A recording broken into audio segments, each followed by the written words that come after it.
మహేంద్రగిరి శిఖరముపై హనుమదాది వానర ప్రముఖులైన మహాబలశాలురు చేరుకొని అత్యంత సంతోషమును పొందిరి. మహాబలులు మహాత్ములు అయిన వానర శ్రేష్ఠులు సంతోషముతోనున్న ఈ తరుణములో జాంబవంతుడు హనుమంతునితో సీతాన్వేషణ కొరకై చేసిన కార్యవృత్తాంతమును తెలుపమని కోరెను. ఓ కపివర, నీవు సీతాదేవిని ఎట్లు చూసినావు? ఆమె అక్కడ ఎట్లు ఉన్నది? క్రూరకర్ముడైన రావణుడు సీత పట్ల ఏ విధముగా ప్రవర్తించుచున్నాడు? ఈ విషయములన్నీ జరిగినట్లు మాకు తెలుపుము అని అడిగెను. మరియు నీవు సీతాదేవి జాడను ఎలా కనుగొంటివి? ఆమె ఇచ్చిన సందేశమేమి? ఈ విషయములనన్నింటినీ తెలుసుకొన్న పిమ్మట చేయవలసిన కర్తవ్యమును గూర్చి ఆలోచించెదము అని జాంబవంతుడు హనుమంతుణ్ణి ఆజ్ఞాపించెను. మనము రాముని కడకు వెళ్లి ఏ విషయములను చెప్పవలెనో, ఏ విషయములను రహస్యముగా ఉంచవలెనో బుద్ధిశాలివైన నీవే తెలుపుము. జాంబవంతుడు ఇలా ప్రశ్నించగా గగుర్పాటు పొందిన శరీరముతో హనుమంతుడు సీతాదేవిని శిరస మనస్సునందే నమస్కరించి ఇట్లు పలికెను. సముద్రం యొక్క దక్షిణ తీరమును చేరవలెనని కోరిక కలవాడనై సన్నద్ధుడనై మహేంద్రగిరిపై నుండి ఎగురుటను మీరు ప్రత్యక్షముగా చూచితిరి కదా. అలా ఆకాశమునకు ఎగిరి వెళుతుండగా నాకు ఒక భయంకరమైన విఘ్నము ఎదురయ్యింది. నేను ఒకానొక సుందరమైన మనోహరమైన దివ్యమైన బంగారు పర్వతమును చూచితిని. నాకు ఎదురుగా కనిపించిన ఆ పర్వతమును నా మార్గమునకు అడ్డుగా తలంచితిని. దివ్యమైన ఆ బంగారు పర్వతమునకు దగ్గరగా వెళ్ళితిని. దీనిని బద్దలు కొట్టవలెనని మనసుననే తలచి నా తోకతో కొట్టితిని. సూర్యుని వంటి ఆ పర్వతము 1000 ముక్కలైనది. నా ఆ మహత్కార్యమును తెలుసుకొని మహాపర్వతము ఇలా పలుకనారంభించినది. మనసునకు ఆహ్లాదకరమైన తీయని పలుకులతో నాయనా అంటూ, నేను వాయుదేవునకు మిత్రుడను, నన్ను పినతండ్రిగా భావించుము. మైనాకుడని నా పేరు. నేను ఈ సముద్ర గర్భములో నివసింతును. కుమార, పూర్వము పర్వతములకు రెక్కలు ఉండెడివి. అవి అందరినీ బాధించుచు భూమియందు స్వేచ్ఛగా తిరుగుచుండెడివి. పర్వతముల ఈ స్వేచ్ఛా విహారములను తెలుసుకొని మహేంద్రుడు తన వజ్రాయుధముతో వాటి రెక్కలను 1000 ముక్కలుగా తెగనరికెను. మహాత్ముడైన నీ తండ్రి వాయుదేవుని వలన నేను ఈ సముద్రమున విసరబడి రక్షించబడితిని. శత్రు సంహారక శ్రీరాముడు ధర్మమును ఆచరించు వారిలో గొప్పవాడు మరియు పరాక్రమమందు మహేంద్రునికి సమానమైన వాడు. అలాంటి శ్రీరామునికి సహాయము చేయుట నా ధర్మము అని పలికెను. నేను మహాత్ముడైన మైనాకుని ఈ పలుకులను విని నా రామకార్యమును విన్నవించి ఆ మైనాకుని ఆజ్ఞను బడసి ముందుకు సాగుటకు ఉద్యుక్తుడనైతిని. ఆ మైనాకుడు తన ఆ మాంస రూపమును విడిచి శైలరూపమున సముద్రములో అంతర్ధానుడయ్యెను. పిదప నేను మంచి వేగమును పుంజుకొని మిగిలిన మార్గమును గ్రహించి ఆకాశ మార్గమున చాలా దూరము వరకు నా ప్రయాణమును కొనసాగించితిని. ఇంతలోనే సురసయను నాగమాతను సముద్ర మధ్యములో చూచితిని. ఆమె నాతో ఇలా పలుకనారంభించినది. ఓ వానర శ్రేష్ఠుడా, దేవతలు నిన్ను నాకు ఆహారముగా నిర్దేశించినారు. చాలా కాలము తరువాత నీవు నాకు లభించినావు. అందువలన నేను నిన్ను భక్షించెదను అని. సురస మాటలు విని నేను అంజలి ఘటించి పాలిపోయిన ముఖము కలవాడనై ఇలా పలికితిని. దశరథుని కుమారుడైన శ్రీమంతుడు అయిన రాముడు తన తమ్ముడైన లక్ష్మణుడు భార్య అయిన సీత తోడ అరణ్యమునందు ప్రవేశించినాడు. దురాత్ముడైన రావణుని ద్వారా సీత అపహరించబడ్డది. రామశాసనమునకు బద్ధుడనై నేను ఆమె వద్దకు దూతగా వెళ్ళుచున్నాను. రాముని రాజ్యములో ఉన్న నీవు రామునికి సహాయం చేయవలెను. లేదా నేను ప్రతిజ్ఞ చేసి చెబుతున్నాను, సీతను ఎవ్వరికీ హానితల పెట్టని రాముణ్ణి చూచి నీ నోటి యందు ప్రవేశిందెగాక అని పలికితిని. నా నుండి ఎవ్వరూ తప్పించుకుపోజాలరు. ఇది నాకొక వరము అంటూనే సురస 10 యోజనములకు సమానముగా తన ముఖమును తెరిచెను. నేను కూడా క్షణములో సురస కన్న 5 యోజనములు ఎక్కువగా అనగా 15 యోజనములకు సమానముగా శరీరమును పెంచితిని. నా శరీర ప్రమాణమునకు అనుగుణముగా సురస కూడా తన నోటిని తెరిచెను. ఆ విధముగా ముఖమున పెంచుట చూచి నేను నా శరీరమును చిన్నదిగా చేసితిని. క్షణములోనే బుటనవ్రేలంత ప్రమాణము కలవాడనైతిని. వెంటనే నేను ఆమె నోటిని ప్రవేశించి మరుక్షణములోనే బయటికి వచ్చితిని. అప్పుడు ఆ సురసాదేవి తన నిజరూపమును దాల్చి నాతో ఇలా పలుకుచున్నది. సౌమ్యుడవైన ఓ కపిశ్రేష్ఠుడా, సుఖముగా నీ కార్యసిద్ధికై వెళ్ళుము. సీతను మహాత్ముడైన శ్రీరాముని కడకు తీసుకుని రాము. ఓ మహాబాహువులు కలవాడా, సుఖీభవ, నీయందు ఎంతో సంతుష్కరాలనైతిని. వెంటనే ఇదంతా చూచుచున్న అక్కడున్న సకల ప్రాణులు బాగు బాగు అని ప్రశంసించిరి. అనంతరము అంతరిక్షమునకు గరుడు ఎగిరినట్టుగా నేను అక్కడి నుంచి ఆకాశమునకు ఎగిరితిని. ఇంతలోనే నీడను ఎవరో గట్టిగా పట్టుకున్నట్లు అనిపించెను. కాని ఎవరూ కనిపించలేదు. నా వేగము తగ్గినది. దశదిక్కులు పరికించి చూచినను నా వేగమునకు అడ్డుపడ్డవారెవరో తెలియక చుట్టూ ఎవరిని చూడని వాడనైతిని. నా గమనమునకు విఘ్నము ఏర్పడుటకు కారణమేమో నా బుద్ధికి తోచకున్నది. ఎక్కడను ఎటువంటి రూపము కానరాకున్నది. ఇలా ఆలోచించుచు నా దృష్టిని క్రింది భాగమునకు మరల్చితిని. అప్పుడు సముద్ర జలమునందు నిద్రించియున్న భయంకరమైన రాక్షస స్త్రీని చూచితిని. ఎలాంటి తొట్రుపాటు లేకుండా దృఢముగా ఉన్న నాతో ఆ ఘోర రాక్షసి వికటాట్టహాసము చేయుచు ఈ చెడ్డ వాక్యములు పలికినది. ఓ మహాకాయుడా, ఎక్కడికి వెళ్ళుచున్నావు? చాలా కాలముగా ఆహారము లేక ఆకలితో ఉన్న నా ఈ దేహమునకు ఇష్టమైన ఆహారముగా మారి తృప్తి కలిగించుము. సరే అనుచు ఆమె మాటలకు అంగీకారములు తెలుపుతూ ఆమె నోటి ప్రమాణము కంటే అధికముగా నేను నా శరీరమును పెంచితిని. నన్ను భక్షించుటకు ఆమె కూడా తన ముఖమును అమితముగా పెద్దదిగా చేసెను. ఆమె స్వేచ్ఛారూపుడనైన నన్ను గూర్చి గాని ప్రతిక్రియ గూర్చి తనను నేను సంహరించదనని గాని తెలియనిదయున్నది. పిమ్మట నేను నా విశాలమైన రూపమును సూక్ష్మముగా చేసి ఆమె నోటి ద్వారా శరీరములోనికి ప్రవేశించి తన గుండెను చీల్చి వెంటనే ఆకాశమునకు ఎగిరితిని. పర్వతములాంటి శరీరము గల ఆమె యొక్క గుండెను నేను చీల్చివేయుటచే భుజములను చాచినదై సముద్రమునందు పడిపోయినది. హనుమంతుడు సింహికయను భయంకరమైన రాక్షసిని సంహరించినాడు అని ఆకాశమునందు విహరించుచున్న సిద్ధులు చారణులు పలుకుచున్న మాటలను వింటిని. సింహకను సంహరించిన పిదప శీఘ్రముగా నేను చేయవలసిన కృత్యములను స్మరించుకుంటూ చాలా దూరము ప్రయాణించితిని. కొంతసేపటికి వృక్షములతో కూడుకొని ఉన్న దక్షిణ సముద్ర తీరమును ఆ తీరమందున్న లంకయ్యను నగరమును గాంచితిని. సూర్యాస్తమయమవుతుండగా భయంకరమైన పరాక్రమము కలిగిన రాక్షసులకు నిలయమైన ఆ లంకాపురికి వారి కంటపడకుండా చేరితిని. మేఘము వలెనున్న ఒక స్త్రీ వికటాట్టహాసము చేయుచు నాకెదురుగా నిలుచున్నది. మండుచున్న అగ్నిశిఖల వలె ఉన్న కేశములు కలదై నన్ను సంహరించుటకు ఉద్యుక్తురాలయ్యెను. ఎడమ చేతితో ఒక గుద్దు గుద్ది భయంకరమైన ఆమెను ఓడించి ప్రదోషకాలములో లంకలో ప్రవేశించుచున్న నన్ను చూసి భయంతో ఆ రాక్షసి ఇట్లు పలికెను.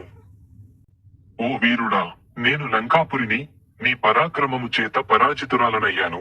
ఇలాగే లంకయందలి సమస్త రాక్షసులందరూ ఓటమిని చవిచూచెదరు. ఆ రాత్రంతయు జానకీదేవి గూర్చి ఆలోచిస్తూ రావణుని అంతఃపురమునందు అడుగిడితిని. నాకు అక్కడ సీతాదేవి కానరాలేదు. రావణాంతఃపురమున సీతజాడ కానక అత్యంత దుఃఖితుడనై ఏమి చేయలో తోచని వాడనైతిని. ఇలా దుఃఖముతో ఆలోచించుచున్న నాకు చుట్టూ బంగారు ప్రాకారముతో కూడుకున్న గృహోపవనము ఒకటి కనిపించెను. నేను ఆ బంగారు ప్రాకారమును దాటి వెళ్ళగా అనేక వృక్షములతో కూడుకున్న ఉద్యానము కనిపించినది. అశోకవనము మధ్యములో చాలా పెద్దదైన సింసుపా వృక్షమును గాంచితిని.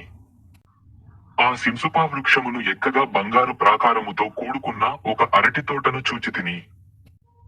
సింసుపా వృక్షమునకు అతి సమీపములో సుందరమైన శరీర ఛాయ కలిగిన కమలముల రెక్కల వంటి నేత్రములు కలిగిన ఉపవాసము చేత బక్కచిక్కిన శరీరము కలిగిన శ్యామవర్ణములో ఉన్న చాలా కాలముగా ఒకే వస్త్రము కట్టుకుని ఉన్నట్టుగా ఉన్న దుమ్ము ధూళి చేత కూడుకున్న కేశములు కలిగిన దుఃఖము చేత సంతాపము చేత దీనమైన శరీరము కలిగిన భర్తహితము కోసము లేడిక పరితపిస్తూ ఎదురు చూస్తున్న సీతాదేవిని గాంచితిని. ఆమె వికృతమైన రూపములు కలిగిన క్రూరులైన రాక్షస స్త్రీల మధ్యలో ఉన్నది. రక్తమాంసములు భక్షించుచున్న భయంకరమైన రాక్షస స్త్రీలు సీతను మధ్య మధ్యలో తిట్టుచూ భయపెట్టుచూ ఉండిరి. ఆడపులుల మధ్యలో ఉన్న లేడిపిల్లవలే నాకు సీతాదేవి అగుపించింది. కేశ సంస్కారములు లేక ఒకే జడతో దీనురాలై భర్త గురించే నిరంతరము ఆలోచించుచు నేలపైనే శయనించుచు ఉన్న ఆమె మంచు వలన వాడిపోయిన పద్మము వలె రంగుమారిన శరీరము కలదై ఉండెను. ఆమె రావణుణ్ణి ఈస్పించుకొనుచు నిస్పృహకులోనై మరణించవలనని నిశ్చయించుకొనినది. ఏదో విధముగా నేను లేడిపిల్ల వంటి కన్నులు కలిగిన సీతాదేవి జాడను కనుగొంటిని. వాసికెక్కిన నారియు రామపత్నియు అయిన సీతాదేవిన ఆ స్థితి యందు సింసుపా వృక్షముపై చూచుచూ ఉండిపోతిని. ఇంతలో రావణుని గృహము నుండి వడ్డాణపు సవ్వడులు కాలిగజ్జల శబ్దములతో కూడిన గంభీరమైన శబ్దములు వినిపించినవి. ఆ శబ్దములకు కలత చెందిన వాడనై నా రూపమును చిన్నదిగా చేసుకుని ఆకాశములో పక్షివలె సింసుపా వృక్షమున దాగి ఉంటిని. సీతాదేవియున్న ప్రదేశమునకు మహాబలుడైన రావణుడు అతని భార్యలు విచ్చేసిరి. రాక్షసరాజైన రావణుణ్ణి చూచిన వెంటనే సహజముగానే సౌందర్యవతి అయిన సీత తనతో అమితముగా కలత చెందినదై దిగులుతో తనకు రక్షకులెవ్వరూ లేరని భయపడుచు అటు ఇటు చూచుచుండెను. అత్యంత దుఃఖముతో ఉన్న సీతతో ఆ 10 తలల వాడైన రావణుడు తల క్రిందికి వంచి నేలపై వ్రాలి, నన్ను నా ప్రేమను అంగీకరించుము అనెను. మరియు, ఓ పరమగర్విష్ఠురాలైన సీత, నీవు దర్పముతో నన్ను అంగీకరించనిచో 2 నెలల గడువు ముగిసిన వెంటనే నీ రక్తమును తాగెదను అని అనెను. దురాత్ముడైన ఆ రావణుని మాటలు విని సీతాదేవి అత్యంత కోపోద్రిక్తురాలై ఉత్తమమైన ఈ వచనములను పలికెను. ఓ ఈ రాక్షసాధమా, అమితమైన తేజస్సు కలిగిన శ్రీరాముని భార్యను నేను, ఇక్ష్వాకు కులమునకు రాజైన దశరథుని కోడలిని అయిన నా గురించి మాట్లాడుచున్న నీ నాలుక ఎందుకు తెగిపడిపోవట్లేదు? నా వద్ద నా భర్త లేని సమయములో నన్ను ఎత్తుకు వచ్చిన నీ మగతనమేపాటిది? ఓరి పాపి, నా భర్త చూడకుండగా నన్ను దొంగవలె అపహరించుకు వచ్చిన నీవు రాముడికి ఏపాటి సమానుడవు? రాముడు పరాజయము లేనివాడు, సత్యవంతుడు, యుద్ధములలో ప్రశంసలందుకున్న వాడు. జానకీదేవి పలికిన ఈ పరుషవచనములకు రావణుడు వెంటనే చితిలో ఉన్న అగ్నివలె మండిపడెను. తన క్రూరమైన కనులను ఉరుముచూ కుడిపిడికిలిని ఎత్తి సీతను చంపుటకు ఉద్యుక్తుడయ్యెను. అప్పుడు అచ్చటి స్త్రీలందరూ హాహాకారములు చేసిరి. దురాత్ముడైన రావణుని భార్యయగు మండోదరి స్త్రీ ఆ స్త్రీల మధ్య నుండి శీఘ్రముగా బయటకు వచ్చి కామాతురుడైన రావణుని వారించుచు మధురవచనములిట్లు పలికెను. పరాక్రమమందు మహేంద్రునికి సమానమైనవాడా, సీతతో నీకేమి పని? ఆర్య, నాతో రమించుము. ఈ జానకి నాకంటే విశేషమైనదేమీ కాదు. హే ప్రభు, దేవ, గంధర్వ, యక్ష కన్యలతో రమించుము. ఈ సీతతో నీకేమి పని? పిమ్మట ఆ స్త్రీలందరూ నిశాచరుడు, మహాబలుడు అయిన రావణుణ్ణి ఆ ప్రదేశము నుంచి శీఘ్రముగా తమ భవనమునకు తీసుకువెళ్ళిరి. దశగ్రీవుడైన రావణుడు ఆ ప్రదేశము నుంచి వెళ్లిన వెంటనే వికృతమైన ముఖములు కలిగిన ఆ రాక్షస స్త్రీలు క్రూరమైన దారుణమైన మాటలతో సీతను భయపెట్టసాగిరి. సీతాదేవి ఆ రాక్షస స్త్రీల భయపు మాటలను గడ్డిపోచవలె లెక్క చేయకపోవడం చేత ఆ మాటలు ఉపయోగములేనివాయెను. పచ్చిమాంసమును ఆరగించు ఆ రాక్షస స్త్రీల గర్జనలు వ్యర్థములగుట చేత ఏమీ చేయజాలక సీతాదేవి యొక్క దృఢ నిశ్చయమును రావణునికి నివేదించిరి. ఆ రాక్షస్త్రీలు తమ తమ ప్రయత్నములు వృధా అయినందున సీతాదేవి చుట్టూ చేరి నిదురించసాగిరి. ఆ రాక్షస స్త్రీలు నిదురించిన పిమ్మట భర్తహితముని కోరుకునే సీత అమిత దీనురాలై జాలిగొలుపనట్లు కన్నీరు మున్నీరుగా విలపించసాగినది.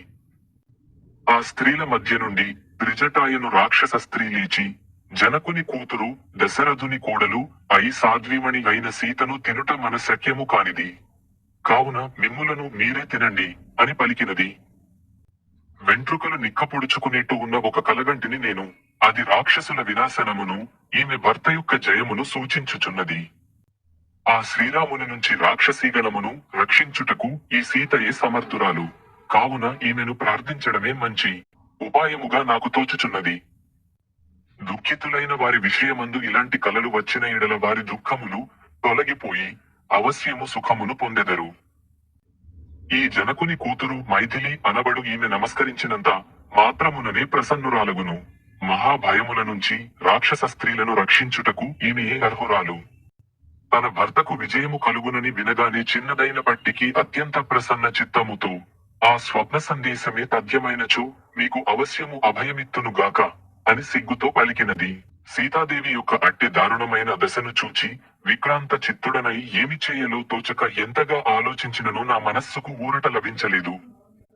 జానకీ దేవితో మాట్లాడుటకు ఉపాయమును ఆలోచించగా ఇక్ష్వాకు వంశచరితమును వర్ణించుటయే సరైన ఉపాయమని తోచి దానికుపక్రమించి తిని, రాజర్షిగణ వర్ణనతో కూడిన నా మాటలు విని కన్నీటితో నిండిన కళ్లతో ఆమె ఇలా పలికెను. హే వానరుడా, ఎవరు నీవు? ఎవరు పంపగా నీవిచటికి వచ్చినావు? నీవిచటికి ఎలా వచ్చినావు? రాముని యందు నీకు ప్రీతి ఎలా కలిగినది? ఈ అన్ని విషయములకు సమాధానములు నాకు చెప్పవలసినది అని పలికిన ఆమె పలుకులకు బదులుగా నేను ఇలా పలికితిని. దేవి, నీ భర్తైన శ్రీరామునకు సుగ్రీవుడనువాడు సహాయకుడు. అతడు మహాబలుడు, అమితమైన పరాక్రమశాలి, వానరులకు రాజు. ఇక్కడకు వచ్చిన నేను హనుమంతుడను, సుగ్రీవునకు సేవకుడను. నీ భర్త అయిన శ్రీరాముడు నీ నిమిత్తమై నన్నిచటికి పంపినాడు. ఓ యశోవంతురాల, పురుష శ్రేష్ఠుడు, లక్ష్మీవంతుడు అయిన శ్రీరాముడు ఆనవాలుగా ఈ అంగుళీయకమును నీకిమ్మని స్వయముగా నాకిచ్చినాడు. ఇప్పుడు నేనేమి చేయవలెనో నన్ను ఆజ్ఞాపించుము. నేను నిన్ను రామలక్ష్మణుల వద్దకు తోడ్కొని పోవుదును, నీవేమందువు? ఈ నా మాటలు విన్న జనకుని కూతురు విషయమును గ్రహించి, రాఘవుడు రావణుని సంహరించి నన్ను తీసుకువెళ్లవలెను అని పలికెను. పూజ్యురాలైన సీతాదేవికి నేను శిరస్సు వంచి ప్రణమిల్లి రాఘవుని మనస్సుకు ఆహ్లాదము కలిగించున్నది ఏదైనా ఆనవాలును ఇమ్మని ప్రార్థించితిని. అప్పుడు ఆమె, ఉత్తమమైన ఈ మణిని తీసుకొనుము, దీనిని చూసి మహాబాహుడైన రాముడు నిన్ను ఆదరించగలడు అని పలుకుతూ చూడామణిని నాకొసగెను. అత్యంత ఉద్విగ్నురాలై కొన్ని సందేశవచనములు కూడా పలికెను. పిదప ఆ పరమసాధ్వీమణికి ప్రదక్షిణ పూర్వకముగా నమస్కరించి తిరిగి వచ్చుటకు ఉపక్రమించి తిని, ఆమె మనస్సులో ఏదో నిశ్చయించుకొని నాతో ఇలా పలికినది: ఓ హనుమా, నా ఈ వృత్తాంతమంతయును రామునకు వివరించుము. ఈ వృత్తాంతమును విన్న వెంటనే మహావీరులైన రామలక్ష్మణులిరువురు సుగ్రీవ సహితులై ఇచ్చటకు వచ్చునట్టు చేయుము. ఇచ్చటకు రామలక్ష్మణులు రానిచో వారు నన్ను చూడజాలరు. 2 మాసముల గడువు ముగిసిన వెంటనే అనాథయై నా జీవితమును చాలించెదను. ఇలాంటి కరుణాపూర్ణమైన మాటలు నాకు కోపమును కలిగించినవి. వెంటనే చేయవలసిన మిగిలిన కార్యములను గూర్చి ఆలోచించితిని. పిమ్మట లింగ్ శరీరము పర్వతమంతగా పెరిగినది. యుద్ధకాంక్షతో ఆ అశోకవన ధ్వంసమునారంభించితిని. ఆ భగ్నమైన వనమును, భయముతో వనము నుండి పారిపోవుచున్న జంతువులను, వికృత ముఖములు కలిగిన రాక్షస స్త్రీలు నిద్ర నుండి లేచి ఉద్విగ్నముగా చూడసాగిరి. ఆయా ప్రదేశముల నుంచి వచ్చిన రాక్షస స్త్రీలు నన్ను ఆ వనమందు చూసి వెంటనే రావణునకు విన్నవించిరి. ఓ రాజా, ఓ మహాబల, నీ గొప్పతనము తెలియక ఈ దుర్గమునందున్న వనమును ఒక వానరుడు నాశనము చేయుచున్నాడు. ఓ రాజేంద్ర, నీకపకారమునర్చిన దుర్బుద్ధి కలిగిన ఆ వానరుణ్ణి సంహరించుటకు ఆజ్ఞాపించుము అని ఆ రాక్షస స్త్రీల ద్వారా వనధ్వంస వార్త విన్న రావణుడు తన మనస్సును తెలుసుకొని ప్రవర్తించువారు దుర్జయులు అయిన కింకరులను, రాక్షసులను నన్ను సంహరించుటకు పంపెను. శూలములను, ముద్దరములను ధరించి నా పైకి దండెత్తి వచ్చిన 80,000 మంది రాక్షసులను పరిగయను ఆయుధము చేత సంహరించితిని. వారిలో మరణించగా మిగిలిన అల్పపరాక్రమవంతులు శీఘ్రముగా వెళ్లి ఆ సైన్యమంతయు నశించినది అని రావణునకు విన్నవించిరి. ఇంతలో అక్కడున్న చైత్య ప్రాసాదమును ఆక్రమించవలెనని బుద్ధి పుట్టినది. దానిని ఆక్రమించి అక్కడున్న 100 మంది రాక్షసులను స్తంభముతో సంహరించితిని. నేను రోషముతో లంకాపురమునకే అలంకారప్రాయమైన ఆ ప్రాసాదమును ధ్వంసమునర్చితిని. పిదప రావణుడు ఘోర రూపములతో భయంకరముగానున్న రాక్షసులతో సహా ప్రహస్తుని కుమారుడైన జంబుమాలిని నాపై యుద్ధమునకు ఆదేశించెను. అమితమైన బలసంపన్నుడు, యుద్ధకోవిదుడు, రాక్షసుడు అయిన జంబుమాలిని వాడి అనుచరులతో సహా పరిగతో సంహరించితిని.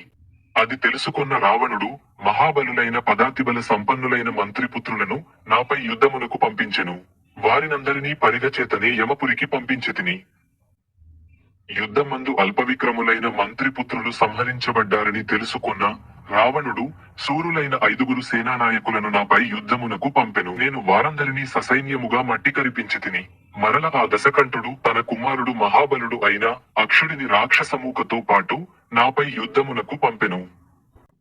మండోదరి కుమారుడు యద్ధవిశారదుడు అయిన అక్షుడు ఖడ్గమును డాలును చేతబూని నాపైకి ఎగరగా అతని 2 కాళ్లను పట్టుకొని 100 సార్లు ఆకాశములో తిప్పి చంపివేసితిని. అక్షుడు యుద్ధమునకు వచ్చుటను చచ్చుటను తెలుసుకొన్నవాడైన రావణుడు తన ముక్కోపి, మహాబలశాలి, యుద్ధ దుర్మధుడు, ద్వితీయ కుమారుడు అయిన ఇంద్రజిత్తును యుద్ధమునకు ఆదేశించెను. నేను రాక్షసముఖ్యుడైన ఇంద్రజిత్తును, అతని సమస్త బలములను రణరంగములో నిర్వీర్యమునర్చి అత్యంత హర్షమును పొందితిని. రావణుడు గొప్ప విశ్వాసముతో యుద్ధమునకు పంపిన అమితమైన మహాబాహువులతో కూడిన పరాక్రమమందు మహాబలుడైన మదించిన వీరుడైన ఇంద్రజిత్తును అతని సైన్యమును నిర్వీర్యము చేసినందున నేను ఎదురింపశక్యము కానివాడనను విషయమును గ్రహించి అమితమైన వేగము చూపుచూ బ్రహ్మాస్త్రముచే నన్ను బంధించెను. వెంటనే అతని రాక్షస సైనికులు నన్ను తాళ్లతో కట్టివేసిరి. నన్ను రావణుడి బంధించి సమీపమునకు తీసుకుపోయిరి. దురాత్ముడైన రావణుడు నన్ను చూసి మాట్లాడెను. లంకా ఆగమనమునకు రాక్షసులను వధించుటకు గల కారణమునడగగా సీతాదేవి కోసమే అని సమాధానమిచ్చితిని. హే ప్రభో, వాయుదేవుని కుమారుడనైన నేను హనుమంతుడను సీతా దర్శన కాంక్షి అయి లంకకు చేరుకుని పిదప నీ భవనమునకు వచ్చితిని. నేను రాముని బంటును, సుగ్రీవుని సచివుడను, శ్రీరాముని దూతగా నీ వద్దకు వచ్చితిని. ఓ రాక్షస రాజా, సుగ్రీవుడు నీ హితమును కోరి ఒక సందేశమును పంపెను. దానిని నీకు వినిపింతును, శ్రద్ధగా వినుము. మహాతేజోవంతుడైన సుగ్రీవుడు నీ క్షేమ సమాచారములను అడిగెను. ధర్మార్థ కామములకు అనుకూలములైన లాభకరమైన ఈ హితవాక్యములను నీకై నివేదించెను. దట్టమైన వృక్షములతో కూడుకుని ఉన్న ఋష్యమూక పర్వతమున నివసించు నాకు యుద్ధమందు పరాక్రమవంతుడైన రామునితో మైత్రి ఏర్పడినది. ఓ రాజా, అప్పుడు ఆ శ్రీరామచంద్రుడు నాతో, నా భార్య అయిన సీతాదేవి ఒక రాక్షసుడు ద్వారా అపహరించబడ్డది. ఈ విషయములో మీరు నాకు సహాయము చేయవలెను అని పలికెను. అప్పుడు నేను కూడా వాలివధను గూర్చి రామునికి వివరించి, నీవు కూడా వాలివధ విషయములో నాకు సహాయము చేయవలెను అని కోరితిని. వాలిచేత రాజ్యమును కోల్పోబడిన సుగ్రీవుడు లక్ష్మణునితో కూడిన శ్రీరామునితో అగ్నిసాక్షిగా మైత్రి సలిపెను. ఆ రాముడు ఒకే ఒక్క బాణముతో వాలిని సంహరించి సుగ్రీవుడిని వానరరాజుగా చేసెను. ఇప్పుడు సర్వవిధముల ఆ ప్రభువుకు సహాయము చేయుట మా విధి. కావున ఈతనిని మైత్రీ ధర్మముననుసరించి నీ వద్దకు పంపుచున్నాను. వీరులైన వానరులు నీ సైన్యమును నశింపచేయుటకు పూర్వమే నీవు శీఘ్రముగా సీతను శ్రీరామునకు ఇచ్చివేయుము. యుధమునందు దేవతలకు సహాయముగా నిమంత్రించబడి వానరుల ప్రభావము తెలియని వారెవరు? వానరరాజైన సుగ్రీవుడు ఈ సందేశమును నీకు పంపినాడు అని చెప్పగానే వెంటనే క్రుద్ధుడై తన చూపులతో నన్ను దహించి వేయునట్లుగా నా వైపు చూసెను. దుష్టుడు మరియు క్రూరకర్మలన చరించువాడు అయిన రావణుడు నా ప్రభావము తెలియక నన్ను వధించమని ఆజ్ఞాపించెను. అప్పుడు బుద్ధిమంతుడు రావణుని సోదరుడు అయిన విభీషణుడనునతడు నా నిమిత్తమై రాక్షసరాజునిలా ప్రార్థించెను. ఓ రాక్షస రాజా, ఇతనిని విడిచిపెట్టుము, మీ నిర్ణయమును మార్చుకొనుము. రాజశాస్త్రమునకు విరుద్ధముగా నీవు ఆజ్ఞాపించుచున్నావు. దూతను వధించుట రాజ్యాంగమునందు ఎక్కడనూ పేర్కొనబడలేదు. దూత యొక్క యథార్థమును హితవాది అయినవాడు వినవలెను. ధర్మశాస్త్రములు చెప్పునదేమి అనగా, ఎంత అపరాధము చేసినను దూతను వికృత రూపుడుగా చేయవలనే కాని చంపరాదు అని విభీషణుడిట్లు పలకగా రావణుడు సరే ఎనుచు, ఇతని తోకను కాల్చివేయుము అని రాక్షసులనాదేశించెను. రావణుని ఆజ్ఞను పొందిన రాక్షసులు చిరిగిపోయిన జనపనారగుడ్డలతో నూలుగుడ్డలతో నా తోకను పూర్తిగా చుట్టిరి. ప్రచండ పరాక్రమము గల ఆ రాక్షసులు సర్వసన్నద్ధులై కర్రలతో ముష్టిఘాతములతో నన్ను కొట్టుచూ నా తోకకు నిప్పు పెట్టిరి. ఆ రాక్షసులు నానా పాశముల చేత బంధించి నన్ను కదలకుండా చేసిరి. పగటిపూట నగరమును చూచుచూ ఉన్నందున నాకు ఏమాత్రము బాధ కలగలేదు. తాళ్లతో అంతటా బంధించబడి అగ్నిజ్వాలలయందు చిక్కుకునియున్న నన్ను నగర ద్వారము వద్దకు తీసుకుపోయి నాగూర్చి రాజమార్గములో ఘోషణ చేసిరి. అటు పిమ్మట నేను నా బృహద్రూపమును సూక్ష్మముగా చేసుకొని బంధముల నుండి విముక్తుడనై మరల స్వాభావిక స్థితిలోకి వచ్చి తిని అచ్చటి ఉన్న ఇనుప పరిగను తీసుకొని ఆ రాక్షసులందరినీ సంహరించి తిని అక్కడ నుంచి వేగముగా నగర ద్వారముపైకి దూకి తిని ప్రజ్వలిస్తున్న తోకతో గోపురములు బురుజులు కలిగిన ఆ లంకా నగరమును ప్రళయకాలమునందలి అగ్ని ప్రజలను దహించినట్లు ఏమాత్రము తొట్రుపాటు లేకుండా దహించివేసి తిని. లంకయందలి ప్రతి ప్రదేశము కాలిపోయినది, కాలని ప్రదేశమంటూ మిగలలేదు. కావున సీత కూడా కాలిపోయినది. నేను లంకను పూర్తిగా దహించుచు సీతను కూడా దహించివేసి తిని. నిస్సంశయముగా సీత అగ్నికి ఆహుతి అయినది. రాముని ఈ మహత్కార్యము నా కారణముగా వ్యర్థము అయినది. ఇలా శోకించుచు నేను చింతాక్రాంతుడనైతిని. ఇంతలోనే చారణులు పలికిన శుభవచనముల నేను వింటిని. సీత దహించబడలేదు అను ఆశ్చర్యకరమైనవి నా మనస్సుకు అద్భుతమును కలిగించునట్టి మాటలను నేను వింటిని. శకున లక్షణములను బట్టి సీత క్షేమముగానే ఉన్నదని నిశ్చయమునకు వచ్చి తిని. నాతోకకు నిప్పు అంటుకుని ఉన్నను ఈ అగ్ని నన్ను దహించుటలేదు. నా హృదయము హర్షించుచున్నది. మంచి సువాసనలు కలిగిన వాయువులు వీచుచున్నవి. పూర్వము సఫలములుగా చూడబడిన ఆ శకునముల చేతను గొప్ప గుణములు గల కారణముల చేతను యథార్థములైన ఋషుల వాక్యముల చేతను నా మనస్సు సంతోషించినది. మరల సీతాదేవిని దర్శించుకుని ఆమె వద్ద సెలవు తీసుకొంటిని. అచ్చటి నుంచి లంకానగరమునకు సమీపమున గల అరిష్ట పర్వతమనబడు పర్వతమునకు చేరితిని. మిమ్ములను చూడవలెననే కుతూహలముతో సముద్రలంఘనము చేసి తిని. పిమ్మట వాయువు, సూర్యచంద్రులు, సిద్ధులు, గంధర్వులు సంచరించునట్టి మార్గమున పయనించి ఈ తీరమునకు చేరి మిమ్ములను చూచితిని. రాఘవుని ప్రభావము చేతను మీ అనుగ్రహముల చేతను సుగ్రీవుడాజ్ఞాపించిన కార్యమును ఆచరించుటకును నేను ఇదంతా చేసి తిని. నేను నిర్వహించిన యథోచిత సమస్త కార్యములను మీకు విన్నవించి తిని. ఇప్పుడు చేయవలసిన మిగిలిన పరమ కర్తవ్యములను మీరు చేయవలసినది. ఇంతటితో హనుమంతుడు చెప్పన సుందరకాండ సమాప్తము. ఈ ఆరో చూపించిన దాని మీద వస్తే సబ్స్క్రైబ్ అవుతుంది. సబ్స్క్రైబ్ చేసుకొని బెల్ ఐకాన్ ఆన్లో పెట్టుకోండి. లైక్ చేయండి, షేర్ చేయండి, కామెంట్ చేయండి.